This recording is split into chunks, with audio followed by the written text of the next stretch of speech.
गर्मी में एक कमरे का ससुराल बना होटल। अरे मोरी मैया, कितनी गर्मी हो रही है। गर्मी से हाल बुरा हो चुका है। बहू जल्दी आ जा, मैं तो शादी की तैयारी से ही थक चुकी हूँ। भगवान का शुक्र है कि ये शादी निपट गई। वो तो है माँ जी। ये कहकर रचना कलश के चावल गिराकर घर के अंदर आती है। अरे अंतरा, अब तो तेरी बहू आ गई है। अब तो तेरी बहू के हाथ से खाना खा पी कर जाएंगे। अरे जरा हम भी तो देखे बहू कितना अच्छा खाना बनाती है। क्यों कश्मीरा? अरे हाँ हाँ बहू, मुझे बहुत गर्मी लग रही है। मुझे क्या, सबको ही लग रही होगी। गर्मी जो इतनी पड़ रही है, तो जा सबके लिए ठंडा ठंडा शरबत बना कर लिया। जी बुआ जी। और सुनो, तुम शहर में नहीं गांव में हो, तो यहाँ पर तुम्हें घूंघट में रहना पड़ेगा।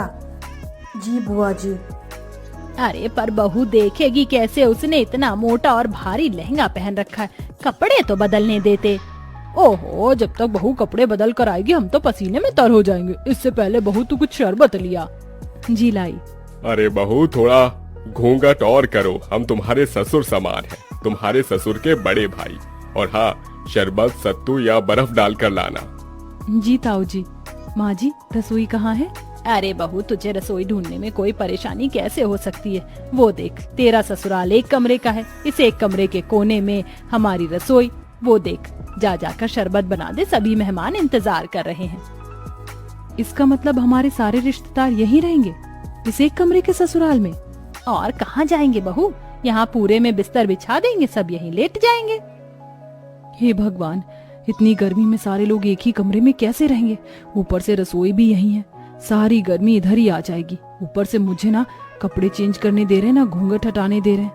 मैं तो ऐसी गर्मी में पागल हो जाऊंगी। ये कैसी जगह शादी हो गई है मेरी। इतना कहकर दिल पर पत्थर रखकर उस एक कोने की रसोई में रचना बड़ी मुश्किल से घूंघट में शरबत बनाती है और एक एक करके सभी मेहमानों को शरबत देती है। अरे बहू, इतना सा ही शरबत बनाया था क्या? अरे जरा अपने घर के लोगों को तो देखो, सारे मेहमान हैं। जाओ और शरबत बनाकर लेकर आओ। जी अभी लाई। अरे अंतरा मामी, भूख भी लग रही है, अपनी बहू से कह दो कि थोड़ा कुछ खाने पीने को भी ले आए, सारे मेहमान भूखे बैठे हैं। हाँ विनोद बेटा, मैं अभी खाना बनवा देती हूँ, या बहू खाना भी बना ले। मुझे इतनी गर्मी लग रही है, ऐसा लहंगा पहनकर मैं खाना कैसे बना पाऊंगी? और यहाँ तो कोई कमरा भी नहीं है जहाँ मैं चेंज कर पाऊँ। इसीलिए तुझे मना कर रही हूँ, अभी सबको खाना दे दे, शांत होकर बैठ जाएंगे, तो तू अपने बाकी के काम निपटा लेना। जी माँ जी। बड़ी मुश्किल से रचना खाना बनाने के लिए लहंगे में बैठ पाती है। पूरी सब्जी बनाते बनाते उसे पसीने आने लगते हैं। हे भगवान, मैं तो थक गई। पता नहीं कैसे लोग हैं जो इस एक कमरे के ससुराल को समझ रखा है। और नहीं, बहू इन्हें नौकरानी लग रही है। आते ही नई बहू से कोई काम करवाता है क्या? अरे बहू, मेरे भतीजे का भूख से हाल बेहाल हो रहा है, जरा जल्दी खाना बना। बस माँ जी, पूरी प्लेट में लगा रही हूँ। मुझे क्या रोबोट समझ रखा है? एक तो इतनी गर्मी लग रही है, पंखे की भी हवा नहीं आ रही इस कोने में। रचना प्लेट लगाकर सबको खाना देती है। खत्म हो जाने पर बैठने आती है कि लहंगे की वजह से उसका पैर फिसल जाता है और माधव उसे संभाल लेता है। रचना, तुम ठीक तो हो ना? आप तो रहने दीजिए, आपको मेरी कोई फिक्र नहीं है। अगर फिक्र होती तो पूछते कि इतने लंबे से घूंघट में, भारी से लहंगे में मैं कैसे बार बार सबको खाना परोस रही हूँ। ये मैं ही जानती हूँ। आपको क्या है, अपना सहरा शेरवानी उतार कर बैठ गए हैं चार जनों में की करने। अरे रचना, ऐसी कोई बात नहीं है, मैं माँ से बात करता हूँ। अरे बेटा, यहाँ बहू के साथ क्या कर रहा है? हमारे साथ भी आजा, बैठ जा। और बहू, राजन विनोद की प्लेट खाली है, जा उन्हें सब्जी पूरी दे दे। जी जी अभी। और तुम तो छोड़ो मेरा हाथ। उस समय रचना अपने पति के पेट में एक कोहनी मारकर चली जाती है। आउच! क्या हुआ बेटा? कुछ नहीं ताऊ जी। फिर सबको खाना देने के बाद रचना थक जाती है और बैठे बैठे सो जाती है। उसे देख कश्मीरा जगाने जाती है तो माधव मना कर देता है। बुआ जी, उसे उठाइएगा मत, बेचारी गृह प्रवेश के बाद से ही सबको खाना दे रही है, एक पल के लिए भी बैठी नहीं है। और देखिए कितना पसीना आ रहा है, उसे लहंगा भी नहीं उतारने दिया आप सबने, थोड़ा तो रहम कीजिए। ओहो, देख रही है, तेरा बेटा अभी से ही बहू के पक्ष में हो गया। चलो अच्छी बात है, हम कौन से तुम्हारी पत्नी को परेशान कर रहे हैं, सोने दो। माधव पास के बिस्तर पर उसे सुला देता है और एक पर्दा डाल देता है, जिससे सारे बड़े बुजुर्ग रिश्तेदार उसे ना देखें। ऐसे ही शाम हो जाती है। रचना अपने कपड़े बदलकर आराम से बैठी थी कि मौसिया सास सुधा उसके पास आती है। अरे बहू, तुझे कितनी बार बताऊं घूंघट करके रख, तेरे किसी भी सास ससुर ने देख लिया तुझे तो गजब हो जाएगा। नई बहू को पर्दे में ही रहना चाहिए, समझी? अब जा जाकर चाय बना। मैं चाय तो बना दूंगी, पर मैं तो पहले इस तरफ बैठी हूं ना, मुझे कोई भी नहीं देख सकता, तो थोड़ी देर घूंघट ऊपर कर लूंगी तो क्या हो जाएगा। मुझे भी गर्मी लग रही है, और ऐसा तो है नहीं किसी ने मेरी शक्ल नहीं देखी, सबने शादी में मुझे देखा है। देख ले अंतरा, देख ले तेरी बहू कैसे अभी से ही जबान लड़ा रही है। अरे मैं तो मौसी हूँ, मुझे इस बात का बुरा नहीं लगेगा, लेकिन कोई और होता तो तौबा तौबा तौबा। छोड़ ना सुधा, ऐसी बात नहीं करते, जा सबके लिए चाय नाश्ता लेकर आ। ये बोलते ही रचना घूंघट करके फिर से गर्मी में सबके लिए चाय बनाती है। अब इतने सारे मेहमान थे, हर कोई थोड़ी थोड़ी देर बाद अपने खाने पीने की फरमाइश कर रहा था। ऊपर से हल्की साड़ी पहनने पर विनोद कहता है, देखो रचना, मैं तुम्हारे जेठ की तरह हूँ और अभी तुम्हारी नई शादी हुई है, इसलिए बता रहा हूँ इतनी हल्की साड़ी मत पहनो। जो नई नवेली दुल्हन हो तो थोड़ी भारी साड़ी पहनो। भाई साहब, गर्मी लग रही है इसलिए मैंने थोड़ी हल्की साड़ी पहनाई है। कोई बात नहीं, थोड़ा बर्दाश्त करो और अपने हाथ के पकौड़े भी बनाकर खिला दो। फिर कहाँ मैं बार बार आने बैठ रहा हूँ, मुझे तो आगरा ही चले जाना है। अब मेरा भेजा फ्राई हो रहा है, शादी करके पछता रही हूँ। इससे पहले ही बढ़िया थी मैं जब जीन्स टॉप पहनकर विदाउट कोई घूंघट के इधर उधर रहती थी, पर इन बड़े लोगों ने तो मेरा जीना हराम कर दिया। ऊपर से इतना छोटा ससुराल है, हर जगह कोई ना कोई बैठा है। सच में कमरे के ससुराल को होटल समझ लिया है, जाने का नाम ही नहीं ले रहे। जब से आए बहू ये, जब से आए बहू वो।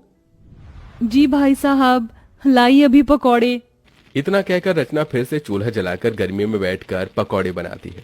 उस चूल्हे का धुआं और गर्माई सीधे रचना के मुंह पर लग रही थी। बस अब मुझे और नहीं होगा, मैं पागल हो जाऊंगी इस गर्मी में, थोड़ी देर बाहर चली जाती हूँ। पकौड़े उतार कर वो थोड़ा बाहर जाकर हवा लेते हैं। भले ही बाहर गर्मी सही, लेकिन उतनी भभक तो नहीं है जितना अंदर एक कमरे में है। भगवान जाने कैसे आलसी जानवर की तरह सब एक साथ अंदर हैं, ये भी नहीं कि अपने घर चले जाएं। अरे सर, सुकून तो अपने घर पर ही होता है, लेकिन यहाँ के रिश्तेदार बड़े मक्खी की तरह हैं जो गुड़ से चिपक जाते। एक काम करती हूँ, फ्रिज के ठंडे पानी से मुंह धोकर अंदर चली जाती हूँ, वरना सब बोलेंगे। फिर रचना ठंडे पानी से मुंह धोकर फिर सबके काम करने लगती है। ऐसे ही 4 दिन से हफ्ता और हफ्ते से 2 हफ्ते हो जाते हैं, लेकिन मेहमान जाने का नाम नहीं लेते। उन्होंने नई बहू को गर्मी में बिल्कुल काम करवाकर परेशान कर दिया था। ऐसे में रचना की हालत बहुत खराब हो जाती है, क्योंकि वो बेचारी खुद भी खा पी नहीं पाती है। पति से अपनी परेशानी बताती है, लेकिन वो नजरअंदाज कर देता है। बहू एक दिन गर्मी में कपड़े सुखाते सुखाते बेहोश हो जाती है। माधव फौरन डॉक्टर को घर पर बुलाता है, तो डॉक्टर बताता है, देखिए, गर्मी में इनकी हालत बहुत डाउन हो चुकी है। और इतनी मोटी साड़ी क्यों पहनी है आप लोगों ने? आप जून जुलाई की गर्मी से वाकिफ नहीं है क्या? और इतने सारे लोग क्यों हैं? यहाँ पर मरीज के पास ज्यादा लोग रहने से और घबराहट पैदा होती है।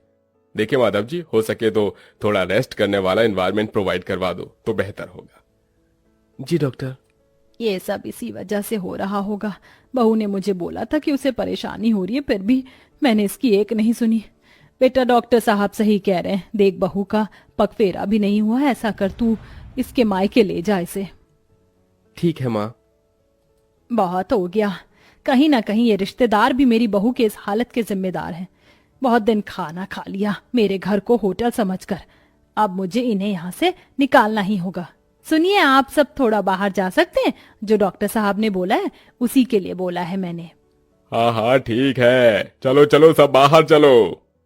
उनके बाहर जाते ही अंतरा बहू से कहती है, बहू मैं समझ सकती हूँ, तू बहुत परेशान हो गई थी, इसलिए अब मैं तुझे तेरे मायके भेज रही हूँ और इन मेहमानों की तो छुट्टी मैं करूंगी। काश तेरी ये बात मैंने पहले समझ ली होती।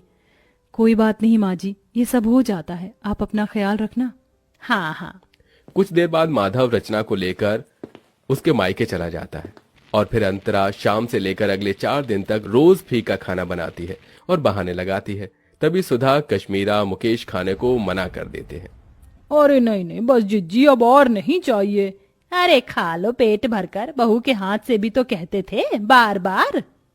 पर तुम्हारे हाथ से नहीं खा सकते ना अंतरा। रचना बहुत ज्यादा अच्छा खाना बनाती थी, इसलिए खाते थे। और वैसे भी अब हम सबको बहुत दिन हो गए हैं, अब हमें अपने घर को निकलना चाहिए। हाँ हाँ, अब हम सबको अपने घर जाना चाहिए, हम चलते हैं। इस तरह सारे मेहमान मजबूरन खुद ही अंतरा का बेकार खाना खाकर वहां से भाग जाते हैं और कुछ दिनों बाद ही नई बहू घर वापस आकर एसी में सास के साथ खुशी खुशी रहने लगती है।